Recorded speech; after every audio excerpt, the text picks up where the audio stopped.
marketnya tidak terbangun dengan baik. Itu merupakan bagian dari suatu kejahatan terhadap lingkungan.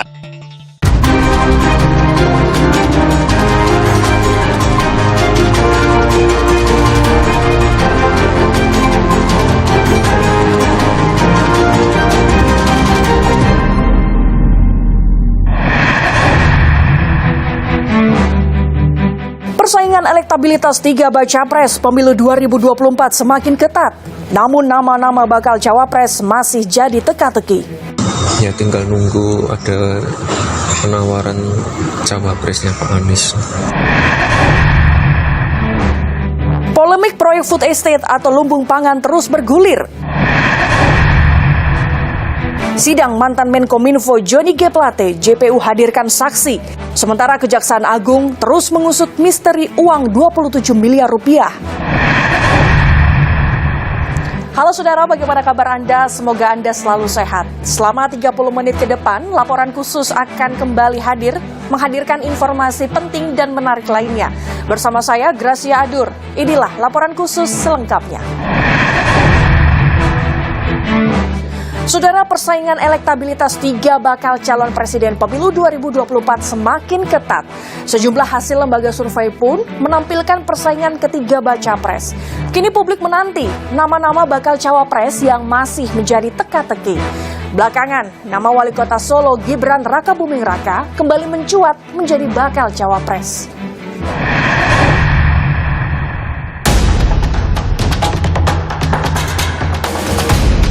Persaingan elektabilitas 3 bakal calon presiden pemilu 2024 semakin ketat. Sejumlah hasil survei menampilkan persaingan Ganjar Pranowo, Prabowo Subianto, dan Anies Baswedan dalam menarik minat calon pemilih. Seperti Litbang Kompas yang merilis hasil terbaru dari survei yang dilakukan sejak 27 Juli hingga 7 Agustus lalu. Elektabilitas Ganjar Pranowo dan Prabowo Subianto bersaing ketat, sementara Anies Baswedan belum berubah secara signifikan. Dari kategori pilihan responden dengan skema hanya 3 bakal capres, Ganjar Pranowo memperoleh 34,1%, disusul Prabowo Subianto dengan 31,3%, sementara Anies Baswedan memperoleh 19,2%. Ganjar naik karena adanya konsolidasi partai yang tampak semakin jalan ya. Dan kemudian yang juga penting ini masa mengambang, terutama generasi Z yang sempat berpindah ke Prabowo pada saat kasus Piala Dunia U20 kemarin, akhirnya mulai kembali memilih Ganjar. Meski elektabilitas Ganjar Pranowo teratas pada skema banyak calon maupun skema 3 baca pres, namun tak menjamin kemenangan Ganjar jika berhadapan langsung dengan Prabowo Subianto. Dalam simulasi head-to-head Prabowo dan Ganjar, Prabowo Subianto 52,9%, sementara Ganjar Pranowo 47,1%. Simulasi Anies dan Ganjar, Ganjar Pranowo mendapat 60,1%, Anies Baswedan 39,9%. Sedangkan simulasi head-to-head Prabowo dan Anies, Prabowo Subianto 65,2%, Anies Baswedan 34,8%. Survei Litbang Kompas juga mencatat potensi suara pemilih Joko Widodo pada pemilu 2019 lalu mengalir ke bakal baca pres 2024. Pada Agustus 2023, suara pemilih Jokowi yang mengalir ke Prabowo sebesar 36,4%. Sementara suara pemilih Jokowi yang memilih Ganjar mencapai angka 63,6%. Survei Litbang Kompas juga memotret kontestasi wilayah Jawa dan luar Jawa. Untuk wilayah Pulau Jawa, Ganjar dengan 39,6% suara, sementara Prabowo 28,8% dan Anies di 16,7%. Di luar Pulau Jawa, Prabowo dengan persentase 34,7%, sementara Ganjar 27% dan Anies sekitar 22,3%. Survei Litbang Kompas dilakukan secara tatap muka dan melibatkan 1.364 responden di 38 provinsi yang tersebar di 331 desa dan kelurahan di Indonesia dengan margin of error plus minus 2,65%. Survei Litbang Kompas dibiayai secara mandiri oleh Harian Kompas. Tak hanya Litbang Kompas, Indikator Politik Indonesia turut merilis hasil survei terbaru elektabilitas baca pres 2024. Gubernur Jawa Tengah Ganjar Pranowo memperoleh 35,2%, sementara Prabowo dan Anies masing-masing 33,2% dan 23,9%. Namun dalam simulasi head-to-head, Ganjar dan Prabowo bersaing ketat dengan elektabilitas 47,0% untuk Prabowo dan elektabilitas 39,6% untuk Ganjar. Sementara saat berhadapan dengan Anies Baswedan, elektabilitas Prabowo mencapai 51,2%, elektabilitas Anies 33,5%. Sedangkan head-to-head Ganjar dengan Anies, elektabilitas Ganjar 48,3% dan Anies 37,1%. Survei itu secara statistik terutama peringkat pertama dan kedua tidak bisa dibedakan. Jadi saya tidak bisa mengatakan Mas Ganjar lebih unggul ketimbang Pak Prabowo karena selisihnya dalam margin of error 2,4% plus minus. Yang kita bisa simpulkan adalah peringkat Mas Ganjar dan Pak Prabowo itu selisihnya signifikan dengan Mas Anies di peringkat ketiga. Tak hanya baca pres, Litbang Kompas pun memetakan nama-nama tokoh potensial yang jadi bakal calon wakil presiden 2024 mendatang. 3 tokoh dengan elektabilitas teratas, yakni Gubernur Jawa Barat Ridwan Kamil dengan 8,4%, Menparekraf Sandiaga Uno 8,2%, dan Menteri BUMN Erick Thohir dengan elektabilitas 8%. Disusul 2 nama lain, Ketua Umum Partai Demokrat Agus Harimurti Yudhoyono 5,1%, dan Menko Polhukam Mahfud MD 3,7%. Ya, dari dulu juga sama, saya tidak bisa menghindari di survei, dan kalau di Kompas mungkin konsisten, tapi perjodohan politik itu tidak selalu sepenuhnya gimana survei. Saya mengikuti dinamika dan arahan dari partai seperti apa. Sementara itu, Wakil Ketua Umum P3 menilai hasil survei Litbang Kompas sesuai harapan P3, yang berharap Sandiaga Uno jadi bakal calon pendamping Ganjar Pranowo. P3 berkoalisi dengan PDIP ya cawapresnya Pak Ganjar. Itu kan harapan kami semua juga yang di P3 itu. Kini publik menanti nama-nama bakal cawapres 2024 yang masih menjadi teka-teki. Belakangan, nama wali kota Solo Gibran Rakabuming Raka yang tak lain putra Presiden Jokowi kembali mencuat. Tak hanya digadang-gadang mendampingi Ganjar Pranowo, Gibran juga disebut sebagai bakal cawapres Prabowo Subianto. Menanggapi hal ini, Gibran berkelakar tengah menunggu tawaran menjadi cawapres Anies Baswedan. Ya tinggal nunggu ada penawaran cawapresnya Pak Anies. Gitu ya, Mas? Sebelumnya, PDIP juga membuka peluang Gibran untuk menjadi pendamping Ganjar. Ketua DPP PDI Perjuangan Puan Maharani menyebut jika MK mengabulkan gugatan batas usia Capres-Cawapres, PDIP akan mempertimbangkan Gibran sebagai cawapres pendamping Ganjar di Pilpres 2024. Ya kalau memang kemudian di MK-nya kemudian disetujui untuk ada calon wakil presiden di bawah 40 tahun, ya mungkin saja bisa kemungkinan Mas Gibran yang maju. Pasalnya, pada Maret lalu, Partai Solidaritas Indonesia menggugat Undang-Undang Pemilu terkait batas minimum usia Capres dan Cawapres dari minimal 40 tahun menjadi minimal 35 tahun. Saat ini, gugatan masih dalam proses pembahasan di Mahkamah Konstitusi.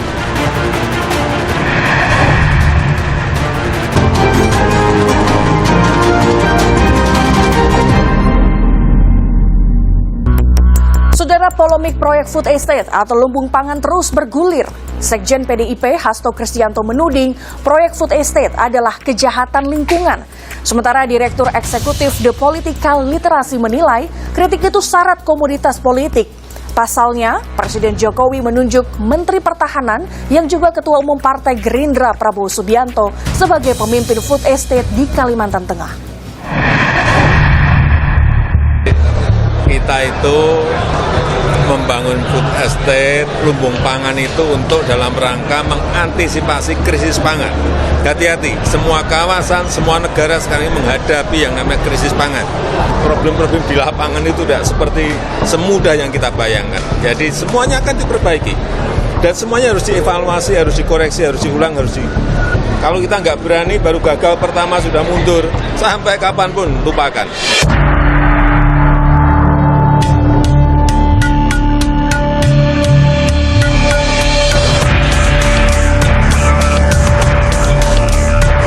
Presiden Joko Widodo buka suara terkait kritik proyek food estate atau lumbung pangan yang digagas masuk dalam program strategis nasional atau PSN 2020-2024. Jokowi menyebut membangun food estate bukan perkara mudah, sebab keberhasilan panen membutuhkan waktu dan baru meningkat pada penanaman ke-6 hingga ke-7. Sebelumnya, Sekretaris Jenderal PDI Perjuangan menuding proyek food estate adalah kejahatan lingkungan. Hal ini dinyatakan Hasto Kristianto ketika dimintai tanggapan soal dugaan aliran dana kejahatan lingkungan masuk ke partai politik untuk pembiayaan pemilu 2024.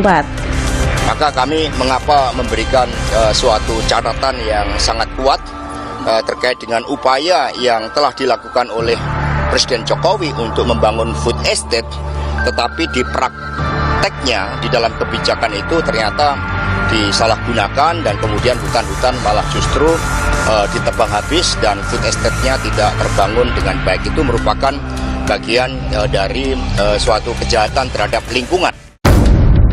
Menanggapi tudingan PDIP, Wakil Ketua Umum Partai Gerindra Budi Satrio Jiwandono menyatakan lahan food estate sudah dikaji Kementerian Lingkungan Hidup dan Kehutanan. Nah, tentang anggapan bahwa ini adalah kejahatan lingkungan, saya kira itu tidak benar.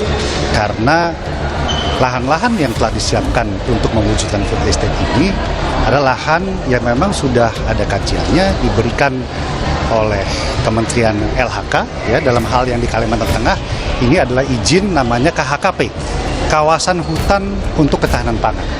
Memang izin yang pertama, dan kalau itu sudah keluar dari KLHK itu sudah ada kajian teknisnya. Sementara Direktur Eksekutif The Political Literacy Gun-Gun Herianto menilai kritik yang dilontarkan Sekjen PDIP syarat akan komoditas politik belaka. Pasalnya, Presiden Joko Widodo menunjuk Menteri Pertahanan yang juga Ketua Umum Partai Gerindra Prabowo Subianto mengawal program ini. Sebagai kritik itu wajar, tetapi sebagai bagian dari pemerintah kanalnya kan jelas tuh ya. Jadi ketika muncul di publik dalam konteks misalnya sekarang menghangatnya situasi politik, maka jangan kemudian salahkan publik juga dan media ketika itu menjadikan isu itu menjadi isu yang terkait dengan rivalitas gitu, kontestasi elektoral. Food estate rencananya akan dibangun di beberapa wilayah, diantaranya Kalimantan Tengah, Sumatera Utara, Nusa Tenggara Timur, Daerah Istimewa Yogyakarta, Jawa Barat, Jawa Tengah, Jawa Timur, dan Papua. Dikutip dari Kompas.com, untuk pembangunan di wilayah Kalimantan Barat, proyek food estate akan dibangun di atas tanah seluas 120.000 hektar. Sementara Kalimantan Tengah 180.000 hektar, Kalimantan Timur 10.000 hektar, dan Maluku seluas 190.000 hektar. Masing-masing lumbung pangan akan dikembangkan dengan komoditas yang berbeda. Dalam realisasinya, pembangunan food estate membuahkan hasil yang berbeda-beda di setiap daerah. Di Kalimantan Tengah, proyek ini mengalami kegagalan karena perkebunan singkong seluas 600 hektar mangkrak dan 17.000 hektar sawah baru tak kunjung panen. Dikutip dari Kompas.id, juru kampanye hutan Greenpeace Ari Rompas menyebut program food estate membuat masyarakat harus meninggalkan kebiasaan perladangan tradisional dan membuat masyarakat krisis pangan lokal karena lahan berubah menjadi tandus.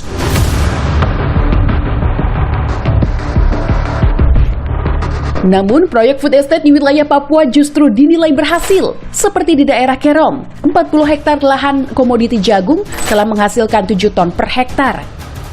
Sementara di Timika, 4,7 juta hektar lahan food estate dapat menghasilkan 40 ton sagu per hektar yang sebagian diekspor dan dikonsumsi sebagai makanan pokok masyarakat Papua. Dikutip dari Kompas.com, Menteri Pertanian Syahrul Yassin Limpo turut menolak jika program food estate dikatakan gagal. Di tengah polemik proyek food estate atau lumbung pangan, pemerintah tetap memasukkan program tersebut ke dalam rancangan anggaran belanja negara atau RAPBN 2024 dan anggaran transformasi ekonomi senilai lebih dari 108 triliun rupiah. Pengamat Pertanian Asosiasi Ekonomi Politik Indonesia, Kudori, menjelaskan proyek food estate perlu didesain ulang karena masih menimbulkan sejumlah konflik dalam penerapannya. Salah satu kesimpulan penting dari audit BPK itu adalah food estate itu salah sejak perencanaan. Gitu. Jadi kalau salah sejak perencanaan berarti eksekusinya pasti akan salah. Jadi saya kira harus didesain ulang, termasuk memberdayakan, mengoptimalkan lahan-lahan sawah yang sebetulnya sudah ada. Yang itu kalau kita push dengan teknologi yang bagus gitu ya, potensi untuk menaikkan produksi masih sangat ada, 25-30% masih sangat ada.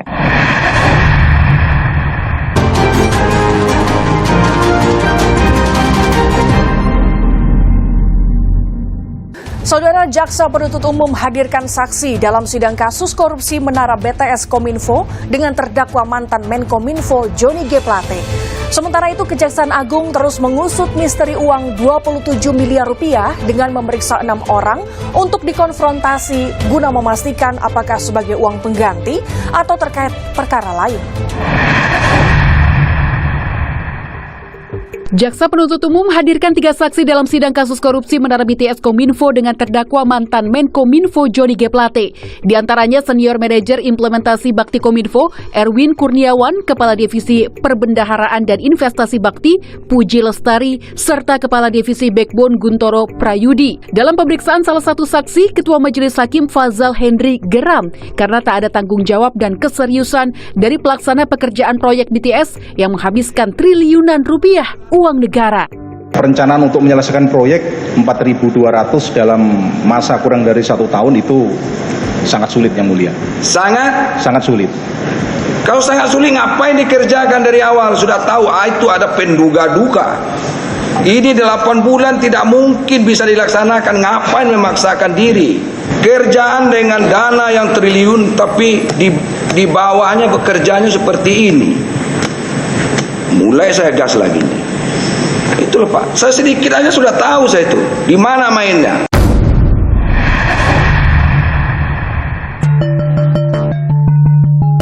Sementara itu, Kejaksaan Agung terus mengusut asal-usul uang 27 miliar rupiah yang diduga terkait kasus korupsi Menara BTS Kominfo. Jumat lalu, Kejagung memeriksa 6 orang diantaranya terdakwa kasus korupsi Menara BTS Kominfo Irwan Hermawan dan penasihat hukumnya Magdir Ismail. Mereka dikonfrontasi terkait pengembalian uang 27 miliar rupiah. Semua itu nanti kita konfrontasi untuk memperjelas status dari uang 27 miliar atau 1,8 USD. Apakah nanti itu masuk uangnya akan meringankan si IH dalam rangka pengembalian uang pengganti, ya, atau uang yang diterima oleh IH, atau uang yang lain. Ini masih kita dalami semua. Nanti pada saatnya setelah dilakukan konfrontasi dari teman-teman penyidik, maka akan segera kami sampaikan kepada media. Sebelumnya, Magdir Ismail membawa uang 27 miliar itu ke Kejagung pada 13 Juli lalu. Saat itu, Kejagung mengungkap keterangan Magdir Ismail yang menyebut uang 27 miliar rupiah dari sosok berinisial S. Meski demikian, identitas S pun masih misterius. Magdir pun enggan membocorkan asal-muasal uang 27 miliar rupiah yang diberikan untuk kliennya, yaitu Irwan Hermawan. Ada orang yang membantu Irwan, dan bukan langsung dari Irwan, tetapi ini adalah akan menjadi tanggung jawabnya Irwan. Nah, itulah 27 kemarin itu adalah bagian dari uang yang dikembalikan oleh Irwan untuk mengurangi uang pengganti nantinya. Ya. Itu milik Irwan. Karena kami dapatkan dari orang yang menyebut ini untuk kepentingan Irwan. Meski Kejagung belum menetapkan status uang 27 miliar rupiah sebagai barang bukti, namun uang yang diserahkan terdakwa Irwan Hermawan melalui penasihat hukumnya diduga bagian dari aliran dana korupsi Menara BTS 4G Bakti Kominfo. Dalam kasus ini, Badan Pengawasan Keuangan dan Pembangunan atau BPKP mencatat kerugian negara mencapai 8,03 triliun rupiah. Kasus ini pun menyeret mantan Menteri Kominfo Johnny G. Plate yang kini telah menjadi terdakwa korupsi BTS. Selain Plate, ada 7 nama terdakwa lainnya yang tengah menjalani persidangan. Nama Menteri Pemuda dan Olahraga Dito Aryo Tejo pun turut terseret di kasus korupsi BTS Kominfo. Pada 3 Juli lalu, Kejagung telah memeriksa Dito Aryo Tejo terkait kasus tersebut.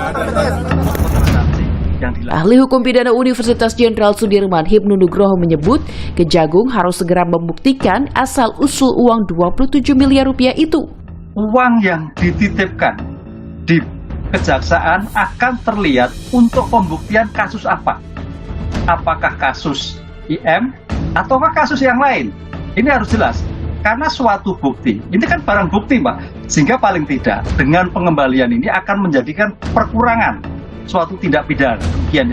Jadi ini merupakan bukti Mbak. Jadi 27M ini memperkuat bukti bahwa apa yang dilakukan oleh Kejaksaan Agung mempunyai nilai bahwa kasus betul-betul terjadi. Sehingga ada kesadaran mengembalikan. Jadi benar bukti, memang yang meringankan, tapi menjadikan bukti bahwa terjadi suatu markup dalam kasus BTS. Persidangan kasus korupsi menara BTS 4G Kominfo masih terus bergulir.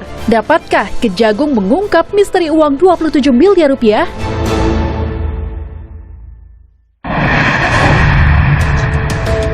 Informasi tadi sekaligus menutup perjumpaan kita. Tetap pantau terus informasi pemilu 2024 hanya di Kompas TV Independen Terpercaya. Saya pamit undur diri.